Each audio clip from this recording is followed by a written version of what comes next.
नमस्तेऽस्तु महामाये श्रीपीठे सुरपूजिते शङ्खचक्र गदाहस्ते महालक्ष्मी नमोऽस्तुते। नमस्ते गरुडारूढे कोलासुरभयङ्करी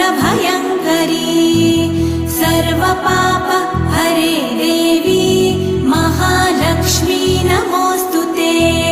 महादेव्यै च विद्महे विष्णुपत्न्यै च धीमहि तन्नो लक्ष्मी प्रचोदयात्।